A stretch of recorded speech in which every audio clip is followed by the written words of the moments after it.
We had students that were building timelines and analyzing decisions made by leaders like George Washington during the American Revolution. We witnessed a kindergarten class where students were comparing the bald eagle to the brown pelican as symbols for freedom and strength. I mean, talk about big ideas that were coming out of the mouths and brains of little people.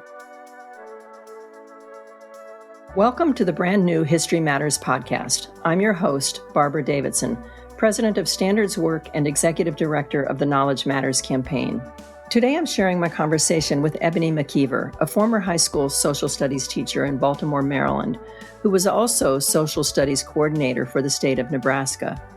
Ebony's been involved in serious curriculum efforts through her work on the Gates Foundation's Big History Project. The range of her experience gives Ebony a unique perspective on the state of social studies education across the country and the improvements that she thinks students and parents are seeking. Please enjoy this discussion.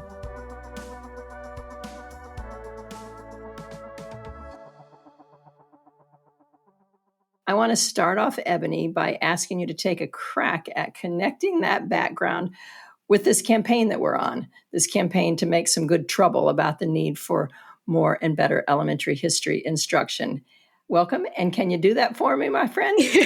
Absolutely. So first I want to say professionally, I eat, breathe, sleep, live all things social studies and history related. So I've spent my career seeing what happens when one history is sort of treated as an afterthought, but also all the things that are possible when history is treated as a priority. I have to say, I really enjoy this work because I know that high quality social studies and instruction and materials provided at the elementary level can change the trajectory for students.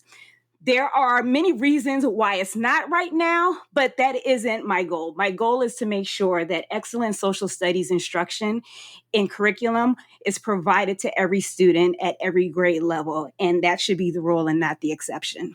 Wow, great. Yeah. So you're a former high school teacher of social studies. And so how did that fuel your passion for helping kids at the elementary level in particular get better history instruction? So when I was a high school teacher, I love teaching ninth grade. That was my favorite. But I also quickly realized that many of my ninth graders were walking into my classroom without the foundational knowledge that they truly needed to engage with the course topics. In high school, U.S. history begins at Reconstruction, but some of my students didn't know who fought in the Civil War, why it was fought, or even the consequences of the war that are still visible and relevant today. How could I even ask my students to grapple with issues like the Compromise of 1877 or the economic aftermath in the South, the industrial boom in the North, or really the successes and the failures of the Freedmen's Bureau without that context that they needed? By the time my students reached high school, it was really much harder to teach the content because that was the point that they were expected to engage in inquiry-based learning. And there's difficulty working with students around inquiry and using those historical disciplinary skills if they don't have that strong foundation of content knowledge. It was almost as if they were seeing the content brand new for the very first time. And some of this content was supposed to be a review of materials that they had learned in earlier grades. So as we're trying to, keep pace with the scope and sequence and teach content that was actually going to be new for students, we were actually spending a lot of time revisiting old previous content that students should have had. So for me, the answer lies in promoting stronger and better history curriculum for our elementary students. Also, selfishly, I think if done right, we can develop students who possess a deep love for history and social studies that will carry forward throughout their time in school and even into adulthood. So as you say that, Ebony, I can only imagine how frustrating that was for not just the teachers, but for students as well. How were they reacting to the content that was being presented to them then? I will say that students really love history. and they enjoy it for a couple of reasons. And I have two theories about it. My first theory is that students enjoy the content because social studies and history just has a natural lens of storytelling that goes with it. For folks of a certain age, we grew up hearing the story of Christopher Columbus and sailing across the ocean blue in 1492. But, when he assembled his crew, they were scared that they were going to fall off the side of the earth because, at that time, folks didn't know that the earth was round. We know that story has since been debunked, but when you think about it, it had intrigue, it had drama, it had, a hero's welcome for Christopher Columbus back to Spain. And so it was a very triumphant and valiant ending to it. But also, too, social studies and history really connects to the side of students that allows them to relate the content to their own lives so they can see themselves in the story. But it also allows students to think about how they're connected to their communities and think of issues that may be happening in their communities, but also dream about ways to be able to inspire and think of solutions to sort of resolve those issues that they see as well. I want to just push on this just a little bit more because you're sort of describing two realities. One is this real absence of preparation and connection to what this story is all about, and yet this real interest and motivation to learn more on the part of students. I have to believe that it was pretty hard to appreciate the story for kids that didn't have any connection. For example, where the heck is Spain? And what does it mean 1492? What else was going on in the world at that time? You're exactly right. And I think so there is some hesitancy on the part of students. And I think it traces back to traditionally how history education has been taught in schools, where even now today, history is still sort of seen as a couple of things. One, that rote memorization. So you go to history class and when you learn about a person or a historical event, it comes down to the 5 W's. And then that's so what? What's the importance of that event? I think the other issue too, where there is some hesitancy for students is because sometimes you get teachers and, social studies teachers are famous for this. I can admit that I did this as well. But when there's a topic area or a subject that you personally really love, what happens then is you become the sage on the stage and it turns into a lecture for your students.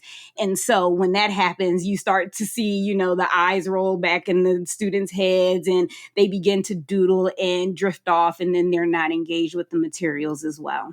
If that's a challenge for secondary teachers, those who are experts in a particular content area, how much more so is this a dilemma for elementary teachers who really have not been trained as history teachers? When elementary teachers are asked to teach history, they do it in a way where, there are these one-off facts about important people and events in history. And I think that in part, it is that history content is being taught in silos.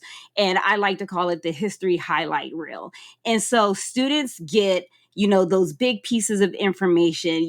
They learn that Abraham Lincoln is the 16th president. And then when students get to high school and you say, hey, what can you tell me about Abraham Lincoln? They're easily able to recall the fact that, he was the 16th president, but there's a lot of context and other information that is missing. I think the second issue that I've encountered is, yes, there is not enough time mandated for students to get social studies and history in elementary school. Oftentimes when we see that things are not mandated or required, we know that those topics and subject areas are often the first ones to get cut. And so the other problem that we're seeing with teachers who are excited to teach social studies in the elementary school is that there is really no professional learning that's dedicated or targeted towards teachers to help them with understanding how to teach history. And so you can give the best teacher, social studies content, but without sort of a guidebook on what they should be doing and how social studies looks in elementary classrooms, that curriculum is going to fall flat as well. So sitting in your perch as a former state social studies coordinator, and if you could wave your magic wand and make things better, what would it be? If I had a magic wand and I could wave it, the first thing would be to actually have some requirements around seat hours or time for social studies in elementary school. While I was in my state role, there were things that I could do to suggest to administrators for them to be able to fit social studies and history into the school day. And I could even suggest high quality instructional curriculum for them to use. But again, these were only suggestions. And if we want to prioritize what I think is what we're all prioritizing right now, which is literacy and reading, and also if we just want to make sure that we're creating better citizens, engaged citizens, then I think we have to prioritize history in the elementary level. And that means requiring that it is taught more than the 30 minutes that we're seeing on average across the board that students get in social studies a week in history. So Nebraska, where you were state coordinator, is a member of this Instructional Materials and Professional Development Network, which is 13 states that are sort of being facilitated by the Council of Chief State School Officers and supported in really bringing high quality instructional materials into the state, both in ELA and mathematics. They've not taken on social studies curriculum. I know Nebraska has been kind of a leader, in this network in terms of the embrace by districts and the state messaging about the importance of high quality literacy curricula. Is that enough, maybe? I mean, many of these curricula are knowledge building. What would you say about the connection between the social studies and the ELA work? We know that historical thinking skills and literacy skills are two sides of the same coin. In looking for that connection and collaboration between social studies and ELA, if we look to Scarborough's reading rope, that actually makes it very clear. So the word recognition strand that we see in Scarborough's reading rope lives in ELA, but the entire language comprehension strand, which includes vocabulary, language structures, verbal reasoning, literacy knowledge, and our favorite background knowledge, they all live squarely in social studies. And so if we truly want stronger readers, we need ELA and social studies to work together at every level. And this includes the classrooms, through schools, departments of education, and the IMPD. And so I encourage, and I would love to encourage all of my, state social studies specialists to, begin and look deeply into what that collaboration with their ELA partners could look like. Are there states that you're aware of, Ebony, that are leading in this area? I think there are. And so the first state that I want to call out and give a shout out to is Louisiana, because we've seen what happens at the State Department level when social studies and ELA collaborate and work together. That intentional collaboration has seen in the last 5 years the reading rates of students jump significantly. I will also give a shout out to Massachusetts. Massachusetts is in the process of doing the same, and they're creating their own curriculum. The middle school release has received high praises across the board, and I know that they're currently piloting upper elementary school. And so I'm really excited to see what comes of that and how that's received. Georgia, if you go on YouTube, they have a lot of instructional videos that are aimed at elementary educators that combine the social studies content as well as those literacy goals that a lot of us have. And then I know Utah has invested in providing out of the classroom opportunities for their elementary educators to really receive that hands-on social studies training. I will also say for Georgia and Utah, though, a factor that really sets both of these states apart is that they have a state social studies specialist specifically for elementary, which means that there is a dedicated professional that can speak to the specific concerns that elementary educators face when it comes to social studies and history. So you joined me on a school tour visit to Ouachita Parish in Louisiana that's using this Bayou Bridges curriculum. We've talked with a couple of the teachers that we met there. What were your impressions of this visit, Ebony? It was an incredible experience. From both days that we were there, my mind was just blown. We sat in an ELA lesson that could have easily been mistaken for a social studies lesson. We had students that were building timelines and analyzing decisions made by leaders like George Washington during the American Revolution. We witnessed a kindergarten class where students were comparing the bald eagle to the brown pelican as symbols for freedom and strength. I mean, talk about big ideas that were coming out of the mouths and brains of little people. When we visited the social studies classrooms, third graders were diving into the civil rights movement and connecting figures like Jackie Robinson and Ruby Bridges to their own lived experiences.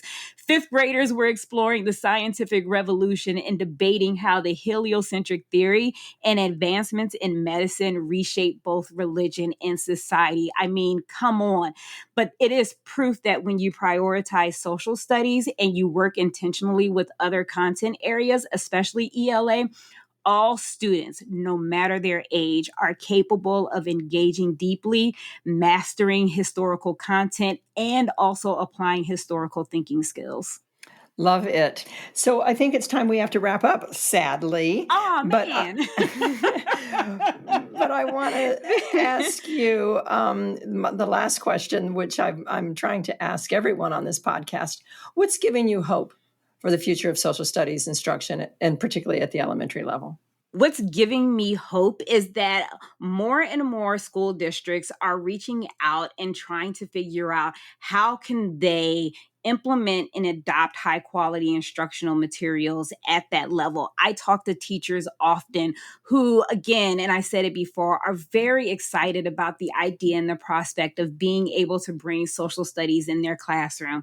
Teachers have said, even if we get 30 minutes a week or 60 minutes a week in 2 blocks, that's the time that my students are the most engaged. And so that gives me hope. Teachers continue to give me hope because I see the work that they're doing. I see the effort that they're putting in. And I know that even if it's not a required subject, that they are still trying to make sure that their students are getting glimpses and purviews and, access to social studies. So I applaud teachers everywhere for continuing to uplift social studies in elementary.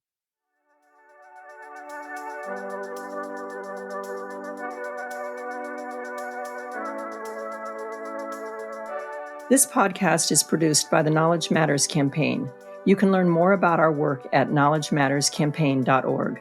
To catch up on all the History Matters podcast, make sure you subscribe on Apple Podcasts, Spotify, or wherever you listen to podcasts. Thanks for listening.